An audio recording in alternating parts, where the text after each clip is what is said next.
السلام علیکم ورحمۃ اللہ وبرکاتہ۔ امید ہے کہ آپ سبھی بس خیر و عافیت ہوں گے۔ جیسے کہ آپ کے علم ہے کہ حج کے ایام چل رہے ہیں، اسی عنوان پر سوال و جواب پیش کر رہا ہوں۔ آج یہ سوال پیش کیا جا رہا ہے کہ حج کے دوران خواتین کے لیے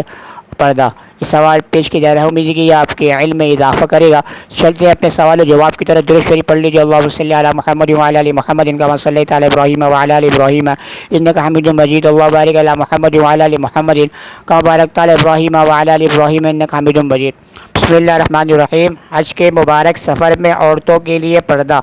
سوال: اکثر دیکھا گیا ہے کہ سفر حج میں 40 حاجیوں کا ایک گروپ ہوتا ہے جس میں محرم، نامحرم سب ہوتے ہیں۔ ایسے مبارک سفر میں بے پردہ عورتوں کو تو چھوڑ دیے با پردہ عورتوں کا یہ حال ہوتا ہے کہ پردے کا بالکل اہتمام نہیں کرتی۔ جب ان سے پردے کا کہا جاتا ہے تو اس پر جواب دیتی ہیں اس مبارک سفر میں پردے کی ضرورت نہیں اور مجبوری بھی ہے۔ اس کے ساتھ یہ بھی دیکھا گیا ہے کہ حرم میں عورتیں نماز طواف کے لیے باریک کپڑا پہن کر تشریف لاتی ہیں اور ان کا حال یہ ہوتا ہے کہ خوب آدمیوں کے ہجوم میں طواف کرتی ہیں اور اسی طرح حجر اسود کے بوسے میں بڑھ چڑھ کر حصہ لینے کی کوشش کرتی ہیں۔ پوچھنا یہ کہ آیا کہ ایسی مجبوری کی حالت میں شریعت یہاں پردے میں کوئی رعایت ہے؟ چاہیے تو یہ تھا کہ ایسے مبارک سفر میں حرام سے بچیں تاکہ حج مقبول ہو۔ اس طرح کے کپڑے پہن کر طواف، نماز وغیرہ کے لیے آنا شریعت میں کیا حیثیت رکھتا ہے؟ جواب: احرام کی حالت میں عورتوں کا حکم ہے کہ کپڑا اس کے چہرے پر نہ لگے، لیکن اس حالت میں جہاں تک اپنے بس میں ہو نامحرموں سے پردہ کرنا ضروری ہے، اور جب احرام نہ ہو تو چہرے کا ڈھکنا لازم ہے۔ یہ غلط ہے کہ مکہ مکرمہ میں یا سفر حج میں پردہ ضروری نہیں۔ عورت کا باریک کپڑا پہن کر جس میں سر کے بال جھلکے ہوں نماز اور طواف کے لیے آنا حرام ہے، اور ایسے کپڑے میں ان کی نماز بھی نہیں ہوتی۔ طواف میں عورتوں کو چاہیے مردوں کے ہجوم میں نہ گھسیں اور حجر اسود کا بوسہ لینے کی بھی کوشش نہ کریں، ورنہ گناہ گاروں کی اور نیکی برباد گناہ لازم کا مضمون صادق آئے گا۔ عورتوں کو چاہیے حج کے دوران بھی نمازیں اپنے گھر پر پڑھیں۔ گھر پر نماز پڑھنے پر پورا ثواب ملے گا۔ ان کا گھر پر نماز پڑھنا حرم شریف میں نماز پڑھنے سے افضل ہے، اور طواف کے لیے رات کو جائیں، اس وقت رش نسبتاً کم ہوتا ہے۔ سوال: حج عمرے کے دوران ایام حیض کو دوا سے بند کرنا۔ سوال: کیا شرعاً یہ جائز ہے کہ عمرہ یا حج کے لیے دوران خواتین کو ایسی دوا استعمال کریں جس سے ایام نہ آئیں اور وہ اپنا عمرہ یا حج صحیح طور پر ادا کریں؟ جواب: جائز ہے، لیکن جبکہ ایام حج عمرے سے مانے نہیں تو انہیں بند کرنے کا اہتمام کیوں کیا جائے؟ ایام کی حالت میں صرف طواف جائز نہیں، باقی تمام افعال جائز ہیں۔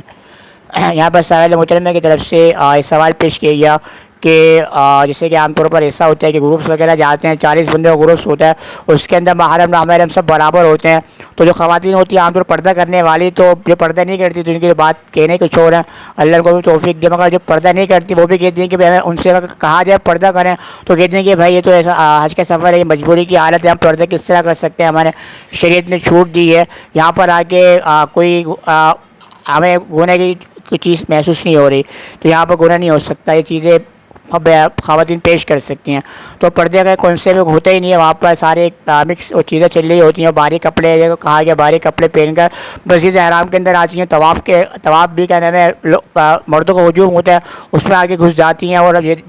جیسے دیکھا گیا ہے کہ ہماری پنجاب کی جو خواتین ہوتی ہیں وہ آگے ایسے جا رہی ہوتی ہیں، جیسے کہ عمر فاروق رضی اللہ عنہ کو آپ صلی اللہ علیہ وسلم نے منع کیا کہ بھائی اگر آپ کو استطاعت ہو تو آپ وہ طواف کریں، مگر استطاعت نہ ہو بوسہ دینے کی طواف کرنے کی تو آپ نہ کریں۔ کوئی تکلیف جیسا مسلم بھی ویسے حرام، خدا نہ خواستہ ایسا نہ ہو کہ آپ سے کوئی اس طریقے سے کریں گر جائے، خدا نہ خواستہ کسی کوئی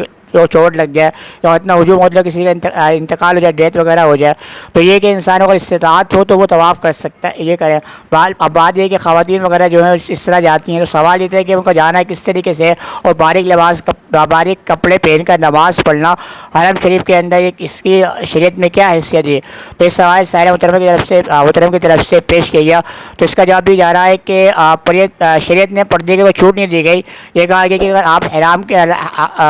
احرام کی حالت میں ہے تو آپ چہرے کو نہیں ڈھانپیں آپ، مگر اس میں بھی یہ کہا ہے کہ آپ کیپ وغیرہ کوئی چیز ہو تو آگے اس کو کپڑا ڈال دیتے ہیں، اس کو کپڑا ڈالنے تاکہ چہرے کا پردہ بھی ہو جائے اور یہ کہ دونوں چیزوں پر عمل ہو جائے، کیونکہ حدیث کے اندر چہرے کی ممانعت ہے کہ چہرے کو ڈھانپو آپ، اور دوسرا یہ کہ آپ کو حج کے اندر چہرے کھولنے کی بھی آئی ہے، دونوں پر عمل ہو جائے گا۔ تو ایسا نہیں ہے، بالکل لوگ سمجھتے ہیں کہ وہاں پہ جا کے پردے کی بالکل چھوٹ ہو گئی ہے، حالانکہ ایسا نہیں ہے، وہاں پہ حتی الامکان کوشش کرنی چاہیے کہ انسان اپنے آپ کو نامحرموں سے بچا کے رکھے، تو وہاں پر جتنا ثواب زیادہ ہے، گناہ بھی اتنا ڈبل ملتا ہے۔ اگر لاکھوں کروڑوں اگر ثواب بھی ہے نماز پڑھنے کا، اگر آپ اس جگہ گناہ بھی کریں گے تو گناہ بھی ڈبل ملتا ہے وہاں پہ۔ تو یہ حتی الامکان کوشش کی جائے کہ وہاں پردہ کم از کم کیا جائے، اور جیسے کہا گیا ہے کہ خواتین وہاں پہ جائے کہ ہجوم کے اندر جائے کے اور باریک کپڑوں کے اندر نماز پڑھتی ہیں، ایک تو یہ خود بھی گناہ کر رہی ہیں اور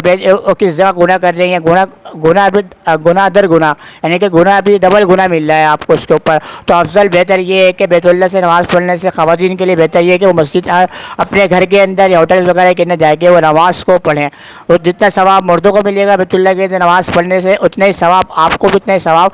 آپ کو بھی گھر کے اندر نماز پڑھنے سے ملے گا۔ اور باریک کپڑے پہن کے آنا، ویسے آپ کی نماز ہوگی بھی نہیں خواتین کی، باریک یعنی کہ جو سطر بال وغیرہ ہیں، جو چیزیں ہیں پوری، وہ کیا ہے سطر کے اندر داخل ہے بال وغیرہ، تو آپ باریک لباس پہن کر آئیں گے تو دوسروں کو بھی گناہ میں ملوث کریں گے اور اپنا عمل بھی آپ ضائع کریں گے۔ تو یہی ہے کہ وہ نمازوں کا اہتمام جو ہوٹل ہے گھر کے اندر ہے وہاں پر کریں، پہ مسجد کے اندر نہ آئیں۔ طواف کرنے جب آپ آئیں تو صبح کا وقت جو ہوتا ہے عام طور پہ یہ رات کا وقت ہوتا ہے، فجر سے پہلے کا تہجد کا، تو اس میں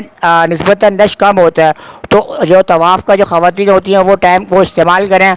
طواف کریں اور تہجد میں بھی اپنا وقت کو کیا صرف کریں، تو اس سے بہتر وقت نہیں مل سکتا آپ کو، آپ جو خواتین ہیں اس سے بہتر وقت کیا طواف کے لیے نہیں ہے۔ تو اور جو چیزیں سوال پیش کیے گئے کہ دوائی وغیرہ کا استعمال کرنا ایام حیض کو بند کرنے کے لیے، تو ہے کہ جائز ہے یا جائز ہے، تو یہ سوال کی پیش کیا گیا کہ اس کا جواب بھی دیا جا رہا ہے کہ ایام حیض کے استعمال کے لیے، ایام کو بند کرنے کے لیے دوائی کا استعمال کرنا جائز ہے، مگر یہ ہے کہ پیچھے بھی جو سوال جواب آیا تھا کہ طواف یہ چیز مانے ہیں، ایام کی وجہ سے کس معنی طواف نہیں کر سکتے آپ، باقی جو ارکان ہیں وہ کر سکتے ہیں، تو بہتر یہ ہے کہ آپ چیزیں نہ کریں، اگر کر لیا تو یہ بھی کہ جائز ہو جائے گا، جائز سے کوئی معنی نہیں ہے دوائی کا استعمال کرنا۔ تو بات یہ کہ سائل محترم کے لیے بات واضح ہو گئی کہ آپ سے بھی ریکویسٹ ہے کہ آپ کے ذہن میں کوئی سوال گردش کر رہا ہو وہ آپ پیش کر سکتے ہیں، میں انشاءاللہ قرآن و سنت کی روشنی میں اس کا آپ کو جواب دوں گا۔ آپ چینل کو سبسکرائب کیجئے، فیس بک پہ آن لائن قرآن مجید فارس کے نام سے، ٹک ٹاک پہ مولانا محمد عید کے نام سے میری آئی ڈی مینشن ہے، اس کو بھی آپ فالو کر سکتے ہیں۔ کل انشاءاللہ اسی عنوان پر نئے سوال و جواب کے ساتھ آپ کے سامنے حاضر خدمت ہوں گا۔ میں آپ سے اجازت چاہتا ہوں، السلام علیکم ورحمۃ اللہ وبرکاتہ، ٹیک کیئر، اللہ حافظ۔